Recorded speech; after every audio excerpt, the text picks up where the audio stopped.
You probably think that the rich look like this, while in reality, the average millionaire actually looks like this. Now, why is that? Why does it seem like the richer a person gets, the poorer they tend to look? Hi, I'm Angelo, and in this video, I'm going to be talking about 5 reasons why looking poor is so important if you want to be rich, and 3 things you need to do today in order to do so. First, the richer you are, the less purchases you tend to make.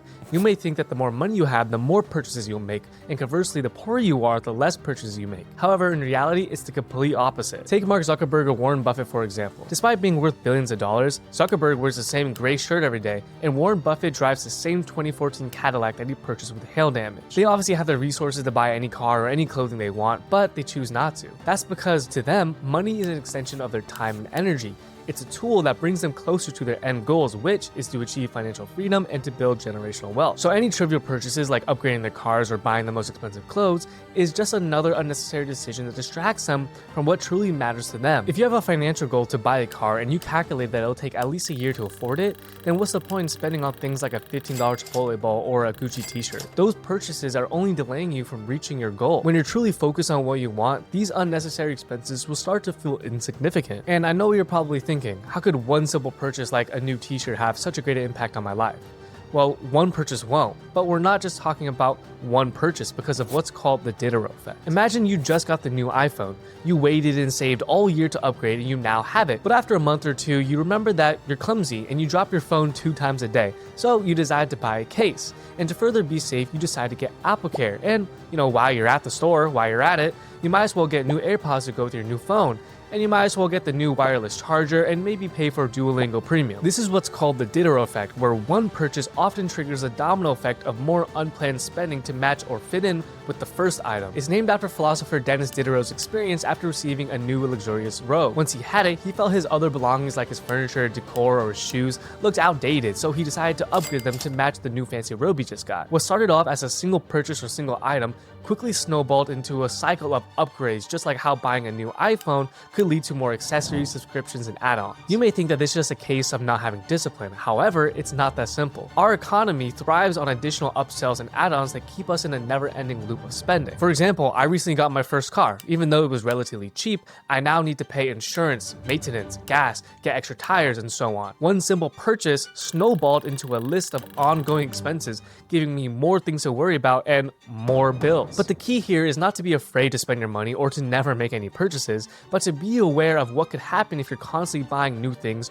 or looking for stuff to upgrade. One purchase can snowball and trap you in a cycle of needless spending and distractions. So it's a lot better and cheaper to keep things simple and to learn to be content with what you already have so you can focus on what truly matters, which is your financial freedom. But what if that new upgrade is what makes you happy? People love to go shopping because of how it makes them feel. However, research shows them that these boosts of happiness doesn't last as long as you think. In 1978, there was a famous study that researched whether or not people's happiness would change in response to extreme life events such as winning the lottery or becoming paralyzed in an accident. You'd think that winning millions of dollars or losing the ability to walk would significantly impact people's level of happiness. However, that was not the case. The study showed that the lottery winners initially reported higher levels of happiness. However, over time, their happiness levels returned to the same baseline before the win. Additionally, the accident victims showed an initial dip in happiness, but also adapted and reported levels of happiness that gradually returned to their pre-accident level. This phenomenon is called the hedonic treadmill. The idea that no matter how big the positive or negative event is, your happiness will eventually level out. The same applies to spending.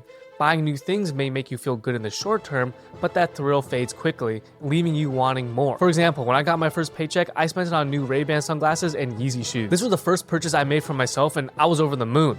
I finally felt cool, I could show it to my friends, and finally get the cute girl's attention. Spoiler alert, after one day of wearing it, my friends didn't care anymore, and I got no girl's attention. And not long after, I was back looking at new shoes so I can experience that high again. That's what it's like to constantly upgrade your lifestyle and buy new things. It's backwards because it doesn't bring you long-term happiness, just more bills to pay. Additionally, each new purchase raises your baseline happiness, making you crave the next upgrade, trapping you in this cycle of buying things that don't make you any more happier. By recognizing that this happens, you can ignore the temporary urges to splurge splurge and really focus your money and energy into things that truly matter to you. Things like your relationships, experiences, career, health. Being grateful and appreciating what you have is a lot more than just saving money, but also it's saving your happiness. If you have this in mind, you'll start to see the world and money in a different way. Instead of money just being a currency to buy things and to show off to other people, making your life essentially revolve around how much money you have, rich people look at money as a tool to make more money that you can later use to retire early, pay off their liabilities, and live their dream life. Because at the end of the day, why do you actually want to be rich?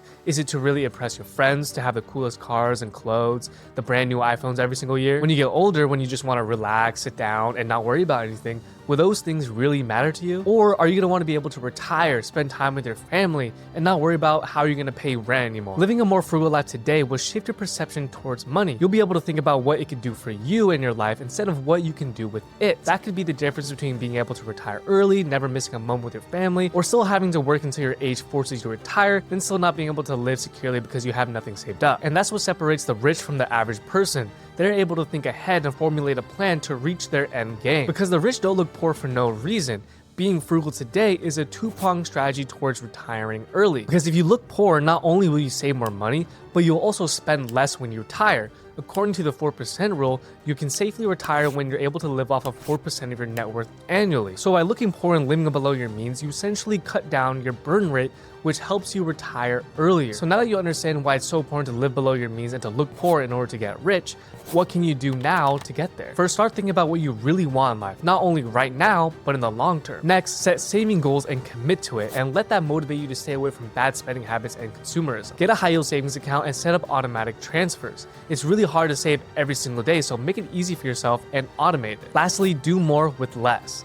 Learn to fully appreciate and take advantage of what you already have. Think about your material possessions as what they're meant to accomplish. If your phone still works, don't get a new one. If your car can still get you from place A to B, then you don't need a brand new Lamborghini. If you really need to upgrade something, be realistic and buy the least of what you need to be able to accomplish what you're meant to do. And if you're still watching, here's a little bonus: learn about saving. There's a lot more that I can say about how to save money and to make sure that is working for you.